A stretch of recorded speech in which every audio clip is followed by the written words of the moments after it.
¿Qué tal? ¿Cómo están? Semana complicada para Estados Unidos. Lo vieron ustedes con riesgo de cesación de pagos. Por fin se acabó el shutdown, pero estuvieron a minutos incluso de caer en una crisis que hubiera sido a todas luces insospechada. Una crisis económica, una crisis política y finalmente una crisis social que hubiera impactado no solo a la gente de Estados Unidos, sino, qué decirle, a usted en su casa, a la gente de América Latina, Europa, etcétera.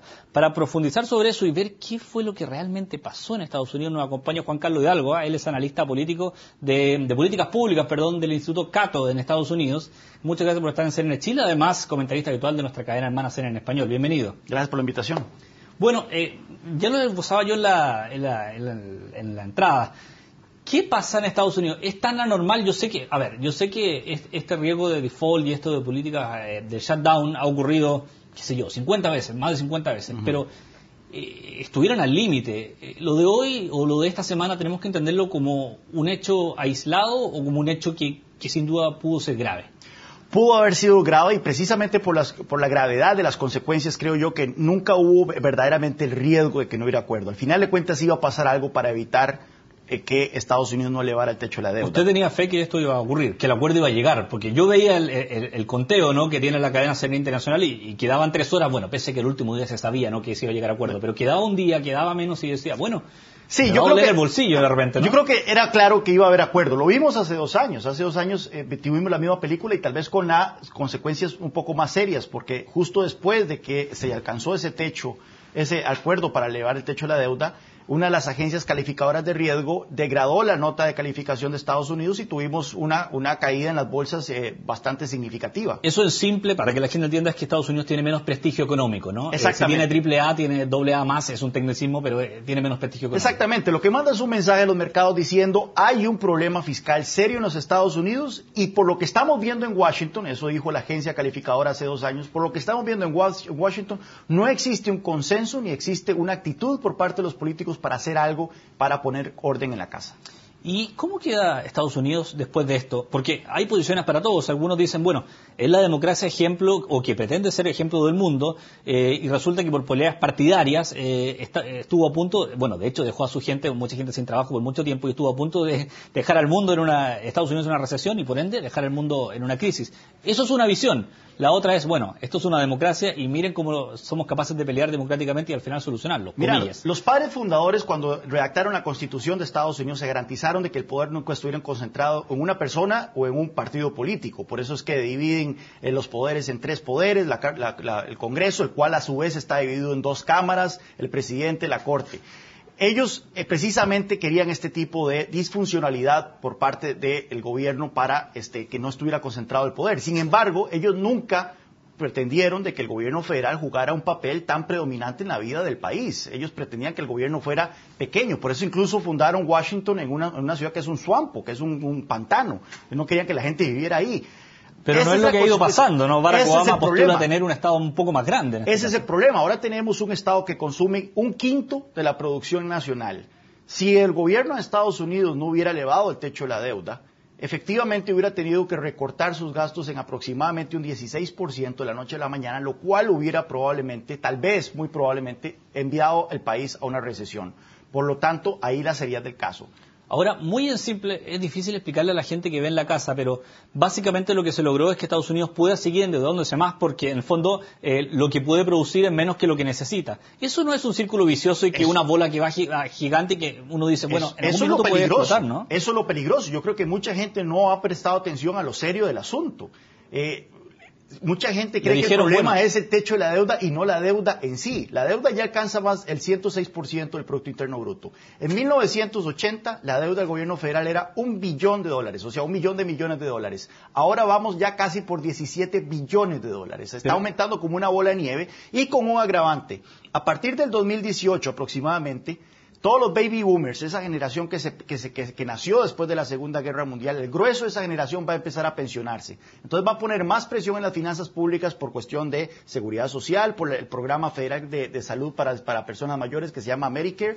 Y esto va a hacer que las finanzas del gobierno federal se hagan todavía más insostenibles. Entonces tenemos que dejar al mercado que distribuya. Entonces, como dicen los republicanos, señor Estado, achíquese, Barack Obama no meta el Estado en todo. No necesariamente. No sus narices, de hecho, han dicho. Esa no es la discusión. La discusión es que si no hacemos algo para controlar el peso de esos programas federales dentro del presupuesto del gobierno, van a terminar quebrando. Y mucha gente que, por ejemplo, yo en Estados Unidos cotizo para una pensión, no voy a encontrar una pensión cuando me llegue la hora de retirarme. O sea, como se dice en Chile, pan para hoy y hambre para mañana, finalmente. Eso puede ser complicado, ¿no? Esa es la actitud que en este momento, ese es el mensaje que están mandando los políticos en Washington y por eso es que es tan peligroso. ¿Y usted cree que esa lectura lo hace la gente? Porque, bueno, según lo que usted me está diciendo, eso es un poco el argumento republicano, ¿no? Pero también hay gente que dice, bueno, el sistema no es justo, ¿no? Y el gobierno está intentando equilibrarlo un poco y decir, bueno, finalmente los que se vieron perdiendo en esta crisis fueron precisamente los republicanos. Varias crónicas decían, bueno, demócratas 1, que son los oficialistas en este caso, republicanos 0. Sí, el problema con los republicanos es que escogieron pésimamente sus batallas. Acordemos que hubo 2 batallas de por medio. Una fue sobre el financiamiento de la ley de salud de Obama, que los republicanos trataron de financiar esa ley y por lo tanto forzaron un cierre parcial del gobierno federal, y la otra era el aumento del techo de la deuda. Sí, las dos se juntaron como una tormenta perfecta para los republicanos y salieron malísimo parados. Si ellos se hubieran enfrentado, hubieran concentrado sus luchas únicamente en el techo de la deuda y hubieran tratado de sacar alguna concesión del presidente Obama para recortar gastos, tal vez hubieran salido mejor parados, pero definitivamente fue una derrota política dolorosa para ellos. Y la gente que no es de Estados Unidos y que no necesariamente tiene interés en lo que ocurre en Estados Unidos, ¿por qué es importante esto a juicio suyo? ¿Por qué la discusión del techo de la deuda, una cosa que suena tan lejana a lo mejor para el que no está en el día a día, por qué eso impacta en todo el mundo, de hecho aquí en Chile?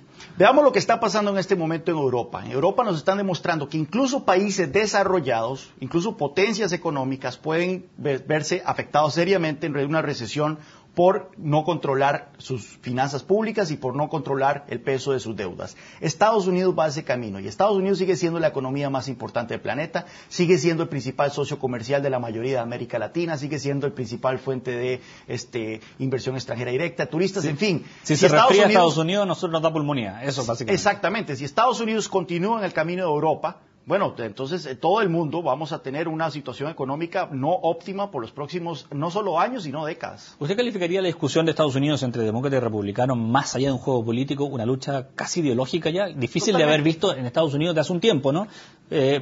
Pareciera que, bueno, los lados más radicales de los republicanos casi creen que Obama ya roza con el socialismo y bueno, los otros dirán que roza con la extrema derecha. No, exactamente. No solo hemos visto una radicalización de ciertos elementos del Partido Republicano, que ciertamente el nacimiento del Tea Party representa eso, pero también hemos visto una radicalización del Partido Demócrata. El Partido Demócrata de Bill Clinton es muy lejano al Partido Demócrata de Barack Obama.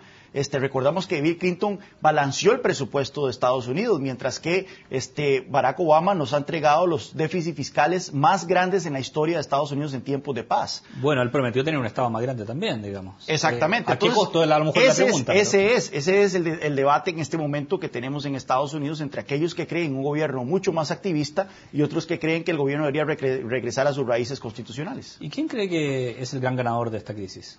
Bueno, en este momento yo creo que el presidente Obama salió fortalecido. De un minuto muy complicado, interna y externamente. Venía muy mal parado por la crisis de Siria, venía muy mal parado por todo lo del espionaje, venía muy parado por todas las complicaciones que ha habido en la implementación de su ley de salud, y sin embargo yo creo que los republicanos de una manera muy inepta le tiraron salvavidas, cerrando el gobierno, dándole un poco de fortaleza a la imagen del presidente, y por eso yo creo que él salió bien parado. Eso en el frente interno, ahora lo invito a pensar afuera. ¿Cree que hay un cierto desencanto por lo que ha hecho Obama afuera de Estados Unidos, puntualmente con, por ejemplo, en el tema de la intervención en Siria? Su postura fue dubitativa, por decirlo menos. Dijo una cosa, después terminó haciendo otra.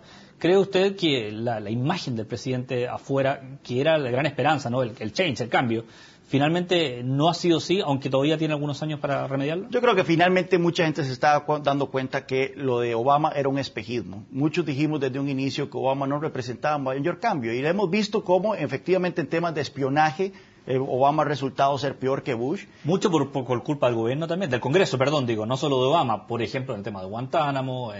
Tema de Guantánamo, el presidente ha dicho que quiere cerrar Guantánamo, pero no ha movido un dedo para lograrlo. Simplemente se contenta con criticar a los republicanos.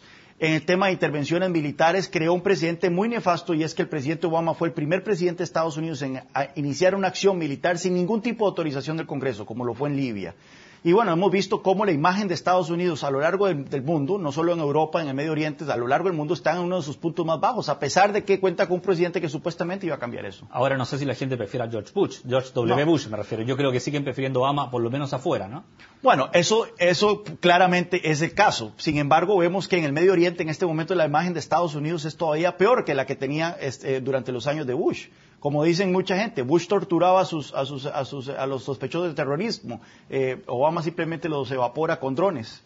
Bueno, es un punto de vista en todo caso. Juan Carlos Hidalgo, muchas gracias por compartir con nosotros aquí en CNN Chile. Mucho gusto. Bueno, y usted siga en sintonía, por supuesto, de nuestro canal. Vienen muchas más informaciones todo este fin de semana. Hasta luego.